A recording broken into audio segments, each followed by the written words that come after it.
১৩ বছর বয়সে যার বুট পায়ে দৌড়ানোর কথা ছিল তিনি আজ ২৬-এর তরুণ বয়সে কোচের ডাগআউটে দাঁড়িয়ে রূপ দিচ্ছেন শত শত জীবনের। শুধু ট্রফি জেতাই নয়, বলের বাইরেও তার সবচেয়ে বড় জয় বালিকাদের চোখ রাঙিয়ে আসা বাল্যবিবাহ রুখে দেয়া। লাইসেন্সধারী এই কোচ ছুটে গেছেন ফুটবলারদের বাড়ি বাড়ি, ফিরিয়ে এনেছেন সবুজ মাঠে।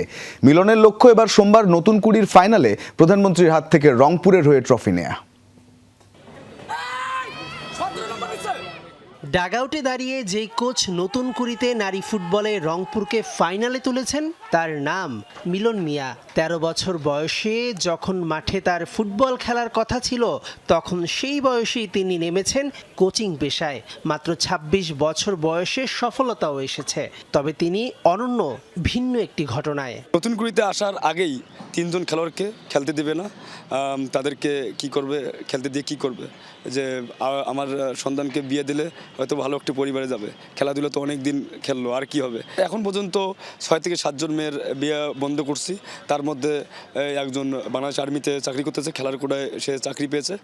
বহু নারী ফুটবলারের বাল্য বিবাহ রুখে দেয়া এ লাইসেন্সধারী কোচ অনেককে নতুন জীবন দিয়েছেন। ফলস্বরূপ একাধিক ফুটবলার জাতীয় দলেও চান্স পেয়েছে। হঠাৎ করেই যদি দেখেন কোনো ফুটবলার পারিবারিক বাধার কারণে ফুটবল অনুশীলনে আসছেন না, ছুটে যান তার বাসায়।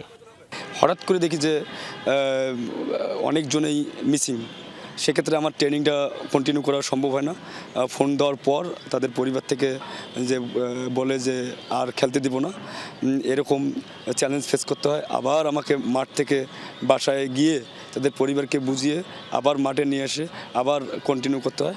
এগুলো প্রতিনিয়ত চ্যালেঞ্জ ফেস করতে হয়। রাত পোহালেই রাজশাহীর বিপক্ষে ফাইনাল খেলতে নামবে কোচ মিলনের শিষ্যরা।